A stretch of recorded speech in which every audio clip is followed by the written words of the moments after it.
they're descendants of the 1915 genocide. Then they've had to be displaced from there. Then they're displaced from Syria, and some of them have been displaced twice in that period. You know, they may have gone from Palestine and then fled to Syria and then fled from Syria and come here. Now they have to experience that their homeland is going through another war and another wave of displacement. So it really makes you think a bit more critically of who's really most vulnerable in our society. How can our work be more impactful? And the Neurofeed podcast. How are our communities being transformed by the intersection of therapy, neuroscience, and technology? Our guest today is Dr. Carla Haroutonian. Carla is a researcher at the Westmead Institute of Medical Research, University of Sydney, Australia. Her research interests include mental health, sleep, trauma, displacement, and the use of EEG and neuroimaging. She's been a neurofeedback therapist for 8 years, and in recent years has set up neurofeedback in Armenia following the September 2020 Nagorno-Karabagh war. She works with an NGO in Armenia called Frontline Therapists, where neurofeedback service is provided by psychologists to individuals who have participated in war, are from military backgrounds, and or have been forcefully displaced. For more information on the organization, please visit frontlinetherapist.org.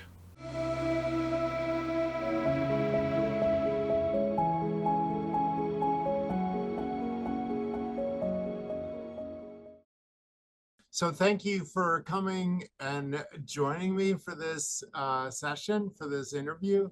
I'm super excited about talking about these subjects. And I wonder if you could start by just describing a little bit how you came to begin doing neurofeedback and what that path was like for you. I sort of stumbled across neurofeedback. And I should say that I've listened to a few of your podcasts, and I've also spoken to quite a number of people who started out neurofeedback early on, like we might have done our trainings together, for example. And I think everybody's general consensus has been that the initial period is very challenging because you're learning new technologies, new equipment. Some people are learning about the brain in that detail for the first time, or learning about neurophysiology or the application of what they've learned about neurophysiology for the first time. But I should say that maybe to maybe have a positive story is that my start with neurofeedback was very positive. It was quite a smooth transition in. And I think one of the reasons was that I had the practical experience to it before I actually did my first training. So when I went into that training course here, I'm in Sydney, Australia, it wasn't so daunting. I was sort of able to go in and help the other people around me when we were doing our training course. And I was quite, I mean, I am young, but I was much younger. I was sort of just fresh out of my psychology undergraduate course. And I was trying to figure out, you know, I was always really fascinated by the brain.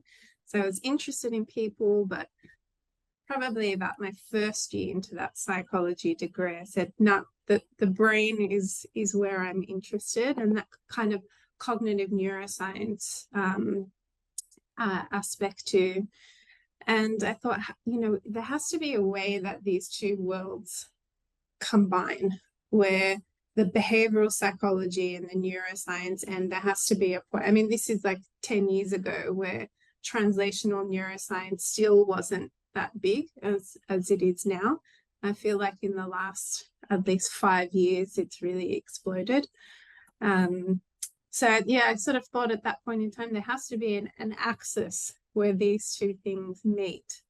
And so I came across a clinic that was providing neurofeedback, and they were predominantly focused on neurodevelopmental disorders, so ADHD and ASD. So that was my introduction into neurofeedback, which has changed a lot from then until now. But yeah, that was my introduction into neurofeedback, and it was a really positive one. And I guess when things start off that smoothly, they kind of continue that way. Yeah. And can you talk a little bit about how your you have been working is it a private practice in Sydney that you started with? Yeah, so I have been in across the few places. They have all been private practices. At the moment, the private practice is in a very different, so the three clinics are in very different regions in Sydney and with very differing socioeconomic status.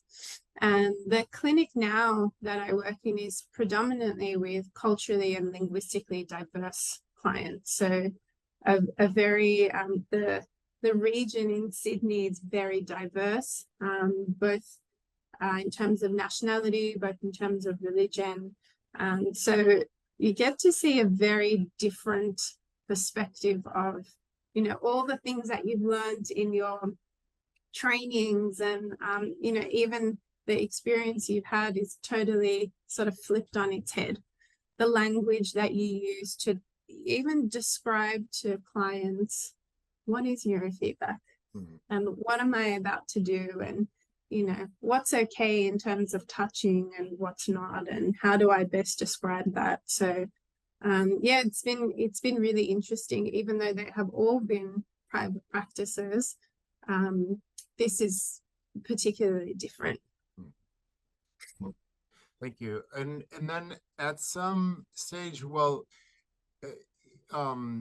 talk a little bit about how you began thinking, I want to do this work, you know, where I come from. I mean, maybe talk a little bit about that you know, that piece of it. Yeah. I guess when I first started, it was a decision of, am I going to invest my time into learning EEG and neurophysiology and neurotherapy, or am I going to start my clinical registration? And I think it's a really challenging, I know that a lot of neurotherapists are also registered counselors or clinical psychologists, and it is often very difficult to hold those two things in your mind at once, especially when both are relatively new.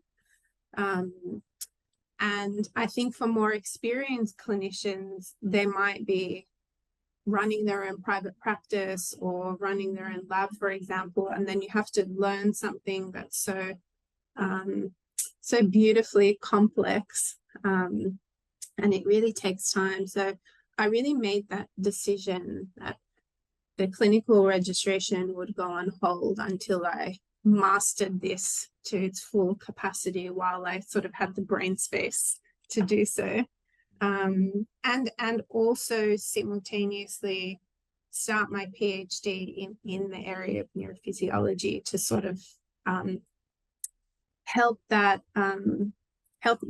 understanding of neurophysiology, not just in this one kind of finite space. So my decision to continue on was, I want to say, a no-brainer, in the sense that I knew that I wanted to continue neurotherapy, but it was about the application of that and where would be best to do it, which client group, what is the best model as to how to implement that. So those things were really key.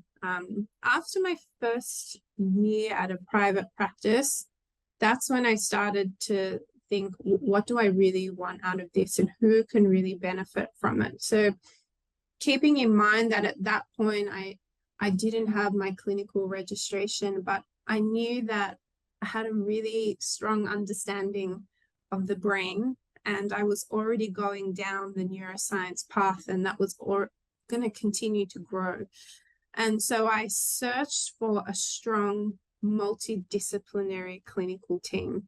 So to have clinical psychologists, psychiatrists, and other allied health involved in this neurofeedback process, because it is, I mean, as all the listeners will know, I mean, neurofeedback is really about holistic health. It's not just, you know, I can't sleep, I'm coming in, I'm going to get my brain zapped and, you know, it's going to fix my sleep. That's not, you know, everybody knows that's not how it works. And, you know, your clients may be on medication at the same time. They may be doing specific therapy like EMDR, for example, and neurofeedback has to fit into that whole. So I sort of asked around, I put things on hold for a few months until I found the right team and the right fit. And we operated for about 5 years with that model there. We had the psychiatrists involved, we had the clinical psychs involved, we had a naturopath as well. And, you know, everybody, every time there was a client doing neurofeedback, it was very much this sort of multidisciplinary team involved, which is really the best way for the best outcomes for this. But, you know, just in general for mental health, that multidisciplinary approach is possible. So that was when I was sort of starting out, was after a year, was really the hunt for this thing works, this thing is good, but where is the best environment to utilize it? That was in Sydney. You were doing that. Yeah, in Sydney. Yeah. And how did you then decide to do the work that you're doing with Armenia? How did that you know, how did it occur to you, oh, I need to use these skills in this environment? Yeah, I mean, it's a big leap from Sydney to Armenia. For sure. So my background is Armenian, and I'm also fluent, spoken, written. So that sort of helped to be able to find the right contacts there. So the clinic that I was at for the 5-year period, the clinical group was predominantly trauma clients, but maybe a little bit more early developmental trauma. And when the war started in September 2020, there was a really big war in a breakaway region called Nagorno-Karabagh, or in Armenian we refer to it as Artsakh. I mean, that was a really gruesome war, I should say. There was a lot of deaths on both ends, lots of displacement, lots of families just having to up and leave everything. So these are also people who had fled the war from the 90s in that region. So the trauma was sort of very multi-layered. You know, they had just regrouped, life was good again, and this happened in the midst of COVID. And so my first thought was, having neurofeedback there would be really helpful. And I already had, you know, a few contacts there, not too many at that point. So I reached out to them and said, I really want to get neurofeedback equipment there. There was already a mental health team in place. There was actually sort of like a big center, which was predominantly for military people. And there was allied health, psychiatrists, psychologists, everybody was in the one place. And the military, the soldiers who'd come back, they would stay there. And I thought that's a perfect place. You know, they're already there. If they need to have daily sessions, they can. And I could train them. And so I had a really lovely psychiatrist who's a friend of mine here, who I met back in 2016, and she was kind enough to donate the equipment she had bought, and she hadn't used it. And I reached out and said, you know, could you give me maybe a 𝘁𝗏𝗧 and she was kind enough to donate it. So shout out to Joanne, who was really kind to send that over. And we probably spent the beginning bit just training. I mean, probably for a good 6 to 8 months, it was like a big training period. And you have to consider all things. It's a developing country. People may not have the same level of neurophysiology training or EEG understanding, and some of the clinicians will have had some training in Russia, and Russia's their science is very, very strong. So those of them that were able to go do a master's there or something may have a stronger level of understanding of EEG, but you can't bank on all your clinicians doing that.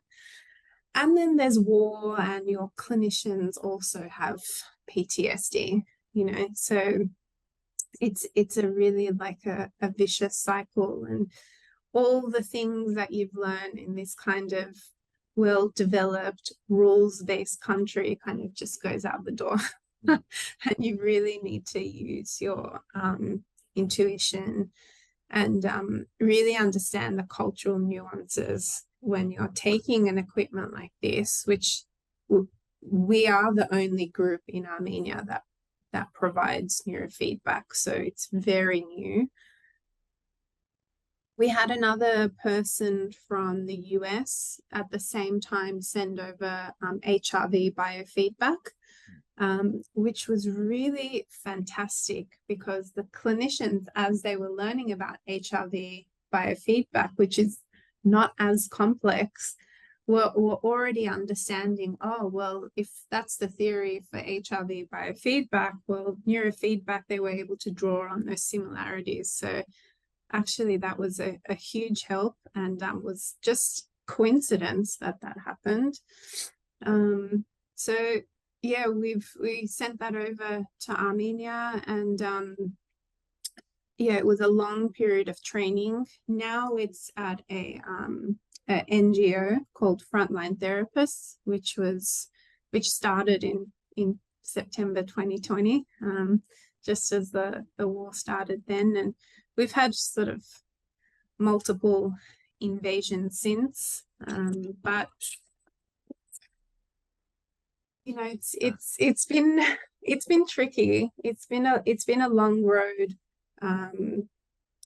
of getting it up and running, and in the way that we want it to. So I went over last year, I went over this year as well, and was able to sort of set up things appropriately, because we are going to use this long term. At the moment, it's predominantly the clients coming through are military, so people who have served in the war and no longer are serving, their family members, and also POWs. So yeah, very different setup. Yeah, we were talking before about how I guess it strikes me that there must be something for folks who do not work with sort of war refugees, for people with that kind of trauma. There's a whole other level of psychoeducation and sort of therapeutic work that's necessary when you're, and I wonder if you could talk a little bit about how that's different from, say, people in a much more stable country, where there's less sense of, I'm just thinking of like what the impact of like the social dislocation and the having to leave, how that actually works in the therapeutic process, because there's a lot that's up in the air and that doesn't feel settled for people. How does that impact the work that you're doing? Yeah, it's a good question, because when we're in the acute phase of this situation, so a few weeks, I want to say a month ago now, the process of ethnic cleansing of 120,000 people started, and in a week's time they were all in another country. So they went from Nagorno-Karabagh to Armenia, and you know, these people, their whole lives have been uprooted. So now they have to find a roof over their head. They have to find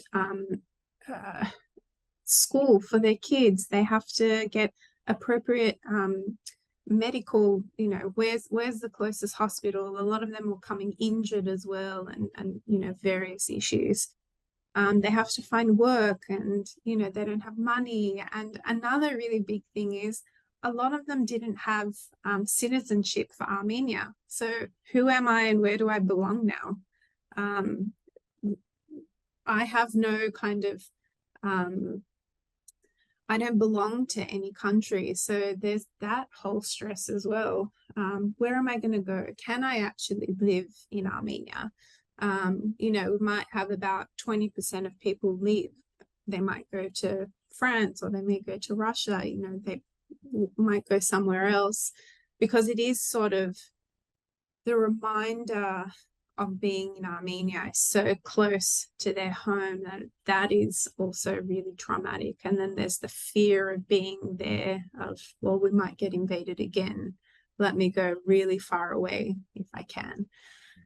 So, you know, you're dealing with all of these things in the acute phase. So neurofeedback and psychotherapy is really not the right time. We know that these things are helpful, but a lot of that period of time is really kind of, we had social workers, which were really very helpful to have, and everybody sort of went into mental health first aid, kind of social work mode of getting these people set up, and just that kind of physical presence, or even if you talk to them over the phone, that there's somebody there, and that when you're ready, when the kind of, when the glass comes down and, you know, you can see everything for what it is and what you really understand what's happened, there'll be somebody there for you to turn to. But that period of time is really kind of getting together socially, and there's so much pragmatic things that need to happen, and sometimes people just want to sit there and tell their story, and for you not to say anything, and there's not really too much that can be done in terms of psychotherapy in that really acute phase.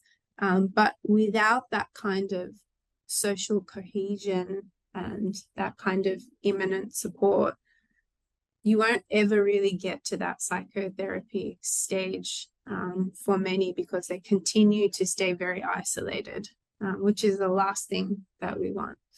Yeah.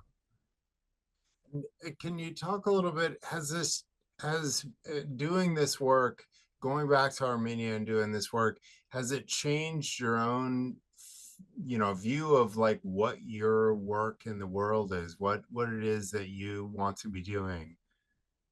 Yeah, it's really I love that question, Lars. It really changes how you view the world. I think really for most people, I want to say for most Armenians around the world, and I think anybody who is sort of experiencing some kind of conflict or war back in their homeland, I think they can resonate with this, that your whole lens on the world changes. How you view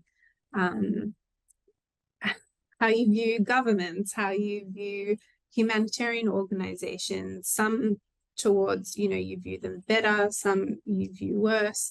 What's really important? Are the things that we're doing really having value in the world? You know, sometimes we think that we're doing things that are much greater than it is, or vice versa. You know, some people are doing beautiful work and, you know, really minimize it. So yes, it has changed a lot. And I think even the sort of mental health work and research work that I do here, I view in a very different lens of who is really most at risk, who is the most vulnerable, You know, when the war started, I thought even the community here who felt very vulnerable, there was still levels to who felt more vulnerable than the other. And we have a lot of Armenian refugees here from Syria, for example. And, you know, these guys they're descendants of the 1915 genocide. Then they've had to be displaced from there. Then they're displaced from Syria. And some of them have been displaced twice in that period. You know, they may have gone from Palestine and then fled to Syria and then fled from Syria and come here. Now they have to experience that their homeland is going through another war and another wave of displacement. So it really makes you think a bit more critically of who's really most vulnerable in our society. How can our work be more impactful? And I think this the last 2 trips over to Armenia sort of really highlighted, not that it wasn't always clear that we should work in this multidisciplinary manner, but it was really evident that, you know, the psychologist or the psychiatrist doesn't hold the key to the chamber. It's all of us. We had just volunteers come from all over the world going, I'll pack these bags, you know, pack these bags that have jumpers and jackets and food. And their presence of going to people's houses, or the kind of short-term tents that were set up when they crossed the border, those conversations were huge and really profound. So it wasn't just, you know, the mental health practitioner, it was everybody in that unison. And people really feel that when they can see everybody working together, because it gives them that sense of, well, when I get through this, we're all going to be in this together. Mm-hmm. Yeah. I love that. The way that the actual participation and the presence and the sort of embodied sense of support, it's more than, strictly speaking, the mental health of people, this very sort of disembodied dualistic thing. It leads me to wonder, as somebody who has a PhD in neuroscience, how has this experience changed your thought about how the brain works, how when we're talking about people with epigenetic experiences as well as lived experiences of trauma and the reaction to that's outside of, like, certainly outside of most RCTs, right? Like that's not going to, there isn't research on what that actually does to the human nervous system. I wonder if you talk a little bit about how that, if you have some thoughts about that. Well, I guess now when I read papers, even when I'm reading for my own research, I sort of think I know every research study will say the country that it was done in or the city, but we need so much more information beyond that. Who is your group? Where did they come from? And, is this a privileged socioeconomic status group? If it is, that's fine. We need to say that, because at least from firsthand experience, the level of neurofeedback somebody in a developing country can handle versus what I'm used to here is very different. Our food, the air you breathe, the water you drink, and of course the life experiences you've had, but also that your ancestors have had, make a profound difference. So the way in which I look at these research studies now is far more critical than I ever imagined. And even our research participants, capturing far more detail about their history, their environment is so important, because all of that shapes the brain. And it's not just the trauma that you've experienced, it's far more extensive than that. So I think as someone who has sort of really research finite into the brain, you know, using all sorts of modalities and lots of cognitive testing as well. It's not the same. These normative databases that we use, it's almost like you could flip it on its head. They're not universal. Right.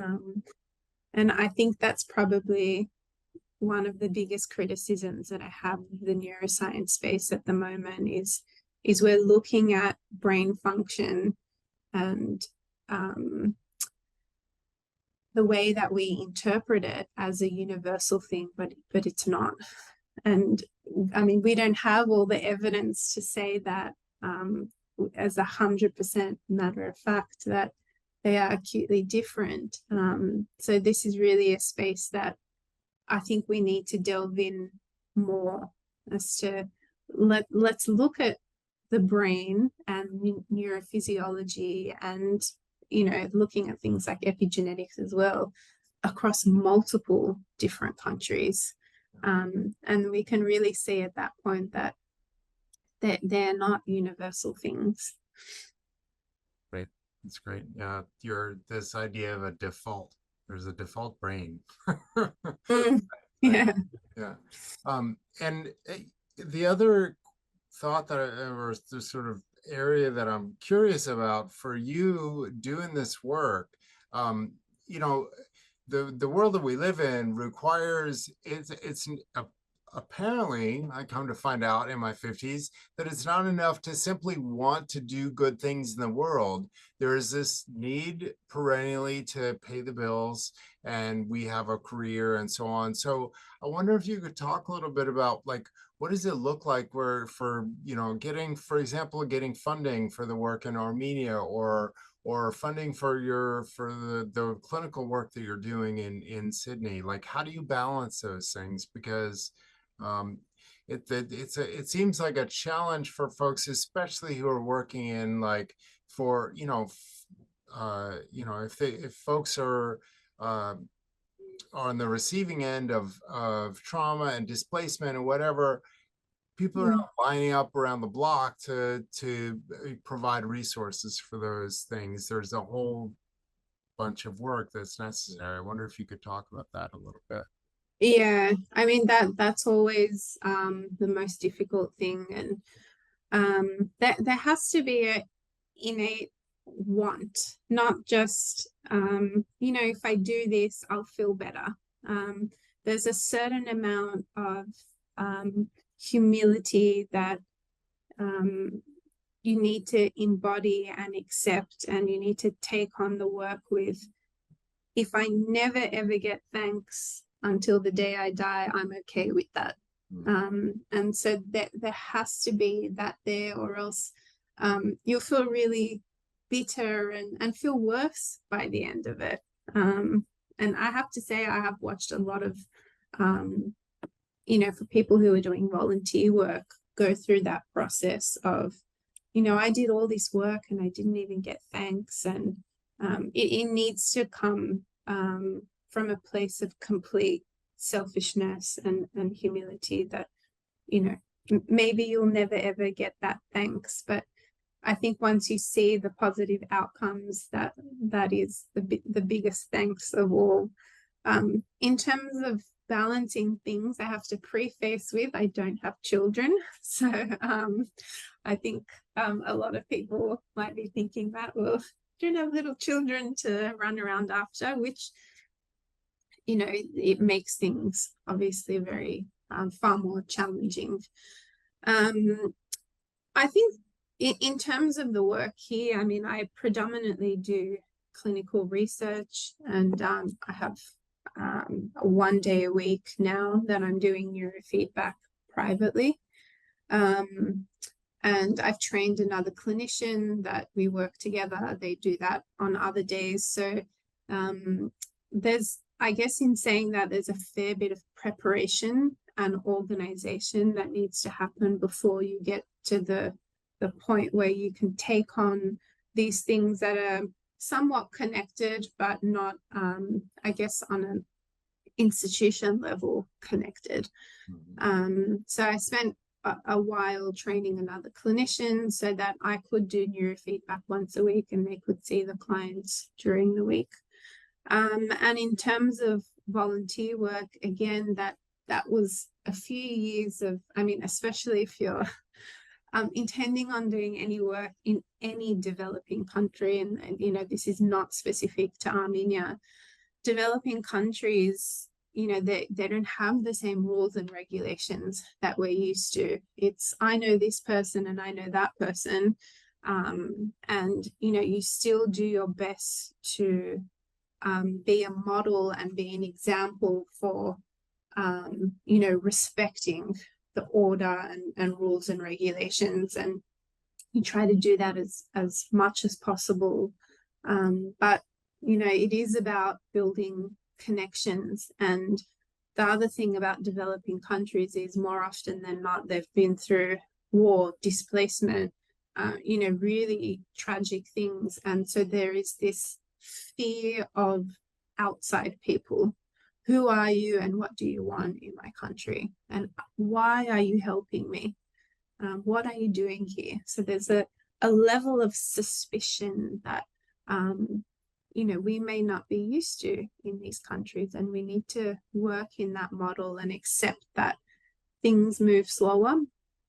And, you know, the level of, you know, everybody is somewhat dissatisfied with their own governments, but for the most part, you know, these countries have legislations and rules that are implemented on a government level, and sometimes those things are slightly bent in developing countries. So it's really about building a network and building trust amongst your team first before you start doing any kind of clinical work.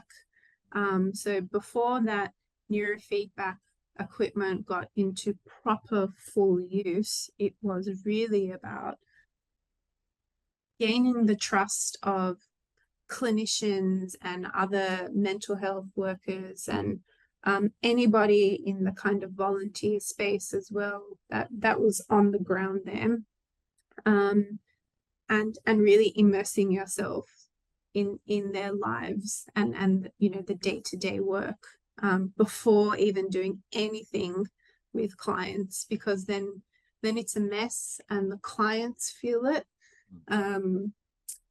So a lot of the groundwork setting took a few years before, you know, now we have a proper running neurofeedback set up there in a good office with trained clinicians. But I have to say, it really took 3 years to get that properly set up.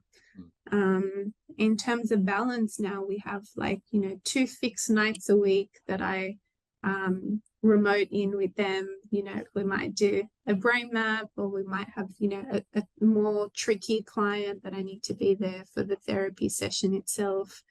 And then we have, you know, we use those times as well for further training. So yeah, it's taken quite a while, and that organization and planning needs to happen before you go, oh, I really want to help and I want to contribute to society, which is such a nice, you know, thought to have. But unfortunately, there's this, I want to say, administrative end that really helps people long term, and yourself, so you don't feel so burnt out. I imagine that even apart from like the sort of natural suspicion that somebody might have about somebody coming from outside, there's also going to be a sort of questions, even fears around the technology of doing neurofeedback. I wonder if you can talk a little bit about how do you talk about, because there's some cultural aspect to this, right? Like, you know, people who grew up where I grew up in Florida, you know, we're around technology in a much different kind of way than people who grew up in other parts of the world. So What do you know? How maybe one way to answer this would be like, how would you go about describing it to somebody who is new coming in, and you know, how is that different from how you would describe it to somebody in Sydney, say? Mm, it is definitely far more tricky. And I think anyone from sort of post-Soviet countries will know that there is this kind of big suspicion of the medical industry and like, what are doctors going to do to us? And as soon as they see wires, we go from being mental health practitioners to doctors. It's quite an immediate switch. So yeah, it is a little bit tricky in the sense of they are a little bit more suspicious of the whole medical field, and now you want to stick wires on my head. I think one of the biggest differences is here I may spend a little bit more time going through the science of things, and you know, everybody's sort of now read about you know, van der Kolk's work is like read by, you know, your average person with no neuroscience background, no mental health background. And there's so many kind of lay books about neuroplasticity, and everyone's really fascinated and they listen to podcasts and things. So it is in the dialogue here. Whereas we didn't really start, I guess, in Armenia, if I use that as an example, the dialogue of mental health actually started to increase after the 2020 war.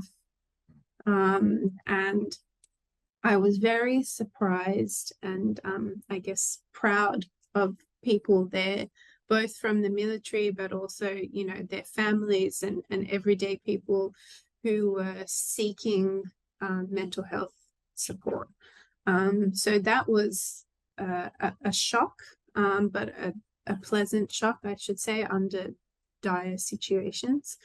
Yeah, here we might use like, I might go into detail about the science and, you know, as far as to say, you know, going into the default mode network, for example. And sometimes people have already read up on that, the clients that are coming through. Whereas we don't really go into that level of detail there, because the more you talk and the more excessive detail you give, people may become more suspicious. And I think they're a little bit more interested in, well, how can you help me? What is this going to do to me? Rather than, can you explain to me what is going on? What does the amplifier do? What are those wires?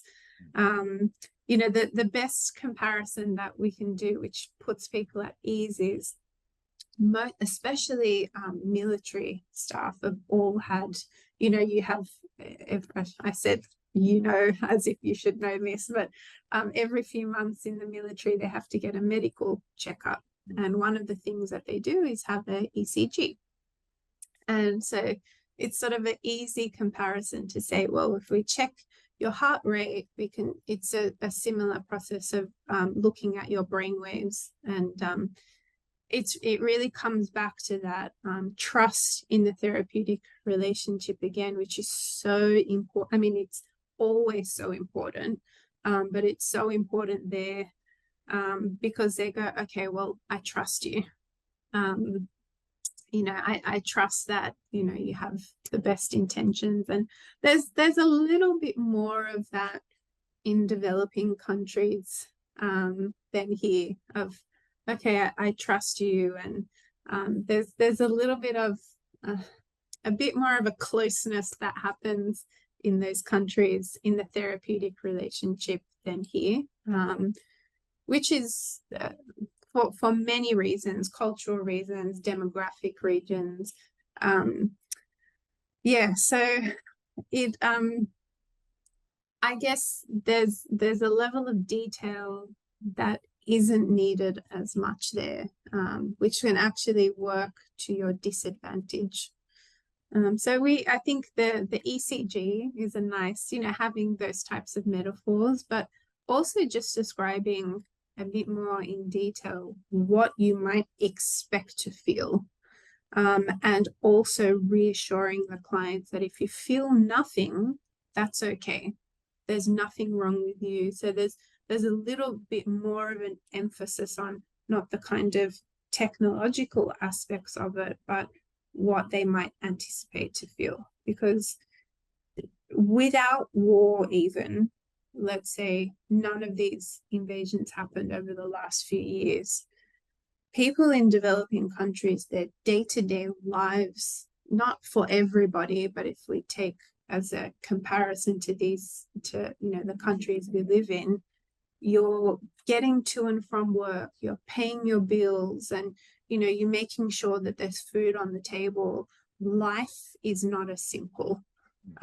So people just want to know that, is this going to make my life in some way a bit easier, or are you going to add to the stress that I already have? Now, I imagine that when you first were doing this, you may have had some nervousness about, is this actually going to help? And has that gotten better? Has it gotten easier to sort of convey with confidence? Yeah, I was certainly really nervous that nobody was going to accept this. They were just, you know, I sort of thought the worst things possible. And, you know, I always made sure that there was a local clinician there, that they were driving things and I was guiding things. I always took that approach of, I'm not better than you, I'm not smarter than you, I don't really know any more than you, I'm just here to guide you. So, you know, the clinician can also gain a new skill as well, and feel more confident, and the more confident they feel, the more secure the client feels. So I always took the kind of backstage approach. But I was super nervous early on of like, no one's going to do this. No, everybody's so suspicious of everything. No one's going to do this. And that's when that therapeutic relationship really kicked in, where it was, okay, I trust you. And I don't fully understand what's going on, but I know that I trust you. And I know some clinicians are probably going to listen to this and think, that is a terrible approach. And I certainly wouldn't do that here. You know, it's taking the lens of, you have to think about where you are in the world, and really understand what people have been through, and the cognitive capacity to take on. Let me talk to you about neuroscience is just not, it's not a thing that they're readily available to do. But once I've actually had a number of neurofeedback sessions, and that kind of, you know, they are sort of engaging a little bit more with what's going on in the world appropriately, they are more willing and able to take that on. So maybe here I might kind of explain early on a little bit more detail, and each session that goes on, you know, I kind of give them little droplets of information about neurofeedback, and once they start to feel changes, they're understanding more. But there you have to think that person is really not able to take on any more information. And, you know, that we always sort of try to make sure that they're also doing psychotherapy at the same time, provided, you know, there are some clients coming in to do neurofeedback because they're not able and ready to do psychotherapy yet. But having that, you know, adjunct is obviously what we strive towards.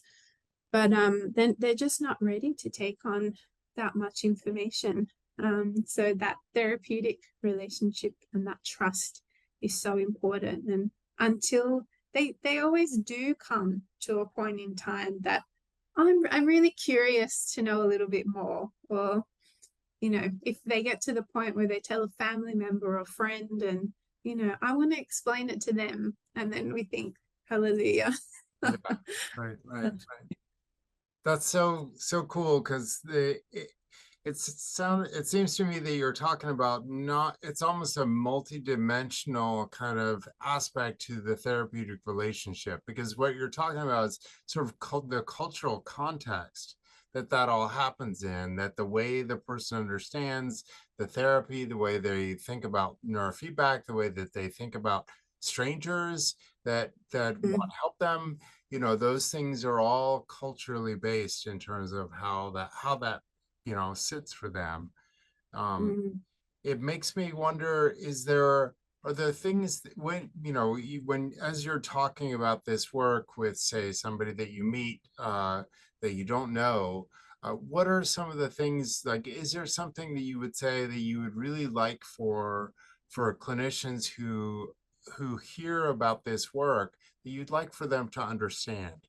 That seems like it's a tricky thing, or an assumption that people make, when they're thinking about, like, doing, for example, work, mental health work, and with refugees, or with folks who come from situations of social dislocation. I think the difference, with doing this type of work compared to here is the importance of having a good team, that you never take that work on solo. Even if you're confident in your abilities and you feel very skilled, it is such teamwork. There are so many obstacles that you could never possibly imagine, and having people from various different backgrounds is really, really important, and to also not be afraid.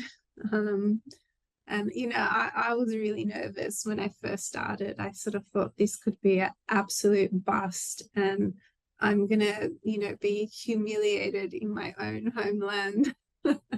And I just sort of really, I didn't show it, but I was really nervous going into it, and who's even going to take me seriously?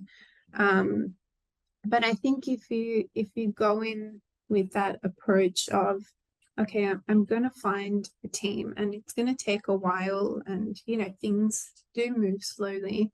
Who are the best people, and it's okay if things don't work out. I mean, the first few people I started training are not the primary people working with neurofeedback now, and they're very competent, capable people, but things are chaotic there. They have a lot going on, so it's really about persistence, I should say, and a level of persistence that you might not expect, even if people have their own private practices or their own labs or anything that they've taken years to put together. You kind of have to double that time if you're intending to do work, particularly in a developing country. But even if you're working with refugees, here we have a fantastic NGO called 𝙏𝗏𝘃𝗏𝗏𝗏 in Sydney here. They do excellent work, and if I take their model, they have a very, very multidisciplinary group. I mean, it is there is government funding, but if you just take the model of what they do, the counselors and neurofeedback therapists cannot operate on their own. And you can do some of that, but in order to make people feel safe and secure, you need that multidisciplinary approach. As I'm we're doing a little bit of research in Armenia now, where we're collecting information about people's mental health and psychosocial function, is really that it's not so much mental health per se, but it's about the psychosocial components that then end up impacting, or leading to mental health disorders. So it's really understanding what are their social and functional needs. So I think probably really the key thing is to be persistent and to have that multi-dimensional approach and a multidisciplinary team, which all takes time, unfortunately, but all good things take time. Thank you so much for being willing to talk to me about all Thank you this. so much. This has been really, really great. Yeah. Are there any last things that you would like to say that you want people to know, places where they can, follow you on social? Yeah. I guess the only thing, I'd like to say to clinicians is to, neurofeedback is a really powerful tool. And one of the things, doesn't sound very fancy, but one of the things that's really helped me is early on, I went from being a very un-tech savvy person to really building my skills and confidence with like software and hardware. And, it's not just, I spent a lot of time learning and understanding neurophysiology. And yes, that was one part, but being more confident with that technology. So it's probably the more unsexy part of neurofeedback. But really getting familiar with, okay, if the error sign comes up, what does that mean? And what are the first things that I do? And I have to say, over the last few years, it's been one of the things that even the people that I've trained, they've felt more confident in me because I've been able to problem solve and navigate that. And it's technology, things will happen. So if anybody is new to neurofeedback or wants to start, probably, I guess, maybe from my own experience, is get comfortable with the technology and, understand what is an amplifier, what are sensors, what are some things that can go wrong, and really be prepared in terms of the practical side of things. Do you maybe have a spare amplifier? Do you maybe have spare sensors? Is your room set up where there's sort of minimal electrical activity? And if not, don't start until all those practical things are set up, because once you do start and you have all of those things ready, your experience will be much more positive and will continue in that trajectory. I think I just wanted to mention that because I've seen a lot of really great therapists sort of abandon the neurofeedback, or it sort of stays in a box for a year or two, because they're nervous about that technology and one of my closest cousins, which when he was with an IT background, would watch me navigate with technology, would say, "You're one of the dumbest, smartest people I've ever met." And now look at me, I can problem solve anything that happens. So yeah, I think really spending that time to do the not so fun things early on will really make you feel more confident with the therapy 10-20 years down the track, because those technology interruptions won't bother you as much, or they won't take up as much of your time. That's great. It's fascinating to me. I want to be sensitive to your time before I go on, Carla. If you have a meeting in this next hour, then we can. No, that's okay. I'm okay. Because one of the things that I got into this in part because I'm kind of a geek about the technology, right? So I have kind of job security around the fact that like there are people who get into neurofeedback because they want to help people to do the healing part, because that's what they're drawn towards. And for many of the clinicians that I interact with, the technology, it's like this, it feels like this curse that they have to address in order to continue doing it. And what's interesting is that the people who do this for a long period of time, there's a kind of tenacity and a persistence, as you've mentioned. And I just wonder, like, in your own struggle with that at the beginning, when you're frustrated at the technology, was there some thinking about, like, was it strictly persistence that led you through that, or can you kind of help clinicians that may be facing that same sense of, like, oh, this is too much, I just don't like computers, etc. How did you beat it? Um, well, I think understanding your technology lessens the fear of when I get an error sign or if something isn't working, what do I do? So, I mean, this doesn't sound very cool, but I hope it's helpful, is what is that amplifier? And what, I mean, I've actually opened the inside of that amplifier to sort of know what's in there. And it's not actually a super complicated thing. You know, how do sensors work?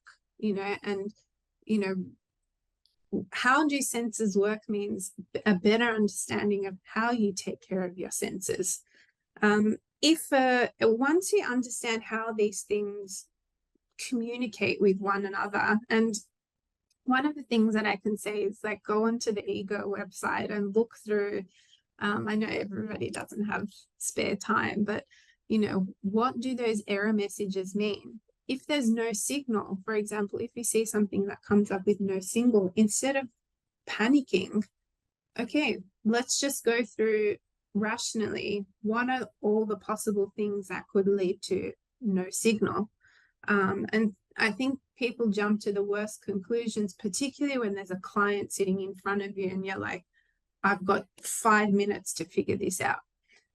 You know, logically, what are all those steps? And they more often than not end up being really simple things.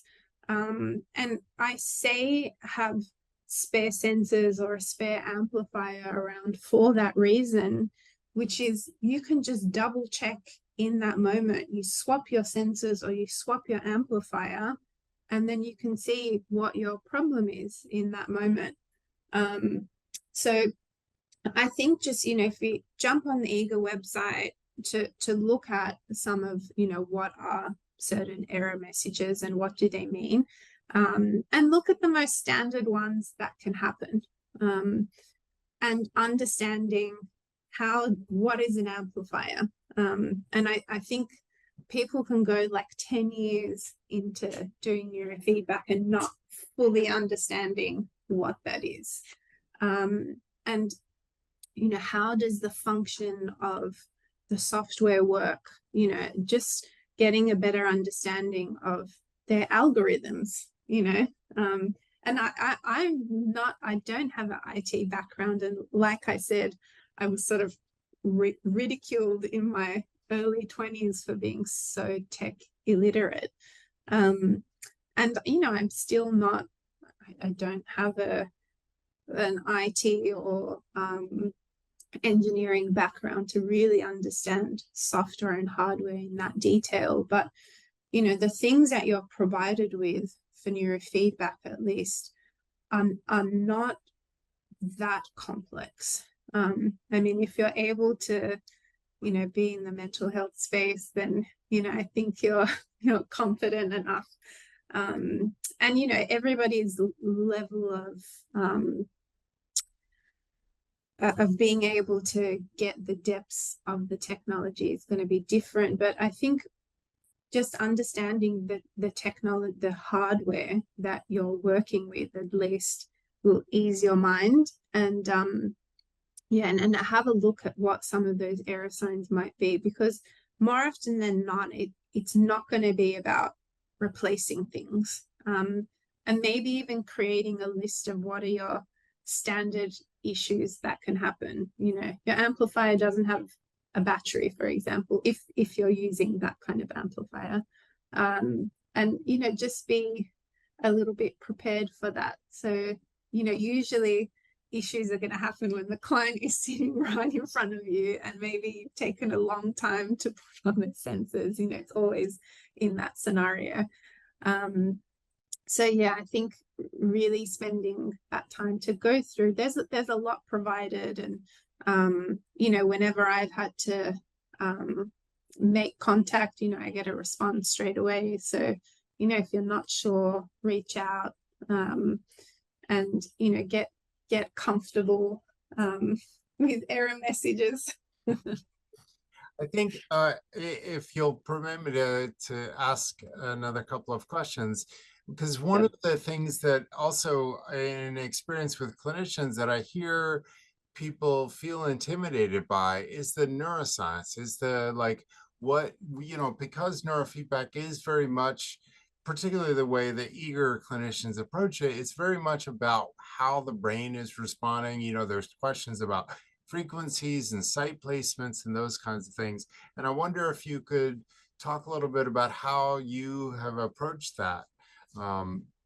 You know, acknowledging that you have a PhD in neuroscience, so you're not approaching it in the way that, say, somebody who is coming at this as a social worker is going to be coming at it. But Yeah. what would you have some suggestions for folks who are facing that? If you're not a neuroscience background, I mean, the clinicians that I work with, you know, they were heavily just doing psychotherapy, and so we were able to have that unison of, you know, I can explain some things that are going on with your clients from a brain perspective, and, you know, integrate that into neurofeedback. And so if you don't have another person to bounce back off in your process of reading and learning and getting familiar with what do these brain regions do, and then is that you know, what modality is that based on? Are you interpreting that from EEG studies or fMRI studies? I think we take a lot from fMRI studies as kind of the holy grail, whereas fMRI is kind of the furthest modality from what we're going to implement into clinical practice. So always need to be mindful of the things that we read about the brain, to take it with a grain of salt and be critical of, you know, what modality is that based on? Is this structural research from 30 years ago? You know, well, things have changed. We interpret things differently, and acknowledging that neuroscience is what brain-based research is very much in its infancy. If we compare it to, you know, other organs, we are definitely the youngest of them all, because MRI is really kind of came into full force. I want to say in the last 30-40 years, there's been a lot more research. So it's still very much a baby. But it's to not, I mean, the beauty of ego is when I've looked at it compared to other neurofeedback equipments, is that you can do a lot more. You can have a lot more sensor placements and changes in frequency ranges. So the creativity of the protocols used is far more extensive. But it doesn't mean, particularly if you don't have a neuroscience background, it doesn't mean that you have to utilize all of them. It's just to stick to really simple, standardized protocols. And yes, that might limit you in some way, but it also gives you that confidence. It gives your clients the confidence that, you know what you're doing. So it's to not get too fancy with, you know, if I use an example of like, don't do alpha theta neurofeedback if you don't really understand how it works and what you're trying to do. Just don't use it until you have a better understanding of what is the brain doing. I mean, I think alpha theta in particular, you know, it's quite a sensitive protocol to use and a modality of neurofeedback. You need to understand what is the default mode network. You know, is the standard brain waves that we inhibit in that moment, is it really going to be effective? Is that the right thing to do? And that comes back to having a good understanding of neurophysiology. So probably my suggestion is, if you're not confident, don't do it. Use simple protocols. Don't fiddle around with the frequency ranges too much if you don't understand why. I know a lot of really fantastic neurofeedback therapists and people who do QEEG analysis, for example. And a lot of the last few years I've spent analyzing sleep EEG and their interpretation of people transitioning into sleep stages with EEG is just incorrect. And it comes from a really good place, and they have the best of intentions by doing that. I mean, it's the right thing to do, to look to see if somebody is going into sleep stages. But if you're not confident with that, don't do it. And it's okay to work simple. You don't need the fanciest of protocols. You don't need the fanciest of interpretations for the QEEG. It's better to just stick to simple things and be confident with that while you're in the learning mode, you know, while you're reading and watching YouTube videos, and because you can get really effective outcomes by just using simple protocols, and you can give clients a lot of empowerment just by giving simple feedback based on, you know, if you're using a mini brain map or a QEEG. It's better not to kind of have that expectation that you need those finite details. And I use my friends and colleagues as an example about the sleep, in that, you know, if it's not true, it's not really helpful. And, you know, seek out the people who might have a little bit more expertise in that. So yeah, so not overcomplicate it. Just take it simply. You can get really effective outcomes by simple interpretations and simple protocols. That's great. Thank you. The last question I have is kind of on the wacky side. Okay. I'm curious, of the eager games, I'm assuming that you're using largely the standard games when you're doing neurofeedback with folks, particularly for folks who are in Armenia. I'm just curious, are there some of the games that people respond well to, that they would prefer to use, or yeah, what do people go for? Or is the response, do you have to have that conversation with many clinicians here, at least have to have, is that this is it's not meant to be a fun game. It's not meant to be a video game. It's meant to be a learning process. I've had some change of thoughts on these when I read a research paper maybe a year or two ago about, you know, I've always operated providing neurofeedback on the basis that doesn't matter what the game is, you know, because it really is all going to have the same outcome. But actually you know, when, again, this is the nitty-gritty of neuroscience, is the level of engagement in a game or whatever it is will change our learning ability. So actually they do need to be engaged in it. They need to not hate it. And so I guess I'm figuring it out again from, like, you know, what I learned a long time ago and what I've been telling clients. And as I'm, you know, this is again coming back to neurosciences of like keeping up to date with literature. And I want to find this paper. I can't remember it off the top of my head, but it was someone in Portugal.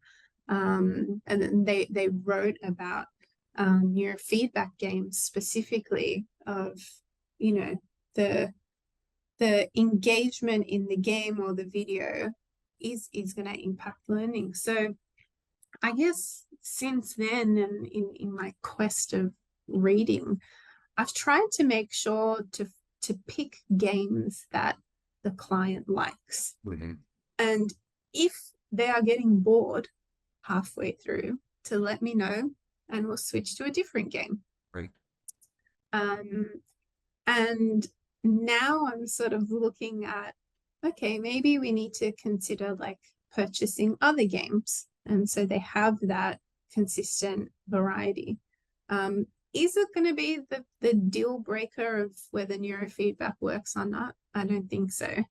And I don't think we've cracked scientifically how much impact the level of engagement is having on neurofeedback outcomes. And I suspect it's a little bit more than we imagine it to be, just based on, our understanding of learning and memory and the brain function. But, can we say that as a matter of fact at this stage? I don't think so. But I really hope we have more people doing research in neurofeedback.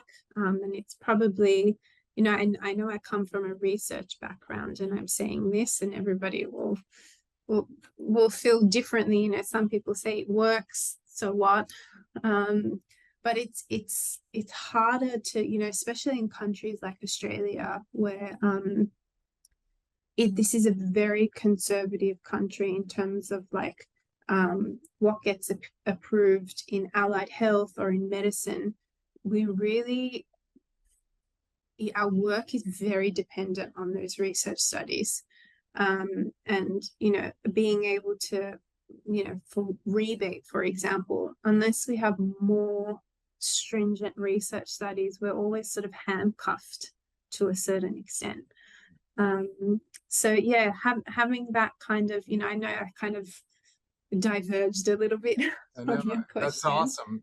A few years ago I read that it's a accessible book by neuroscientist Stanislaus Dehaene, How We Learn, and his idea is that there are 4 pillars of learning, and they are engagement and attention. Those are the 2 first pillars. He also includes consolidation, which is the sleep part of it, the rest part of it, and the error correction.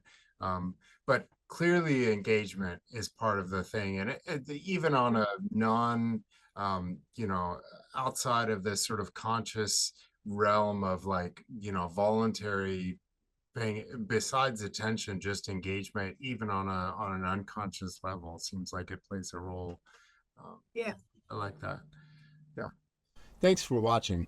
If you found something helpful, use the like and subscribe. It helps us with YouTube algorithm and lets us know we're on the right track.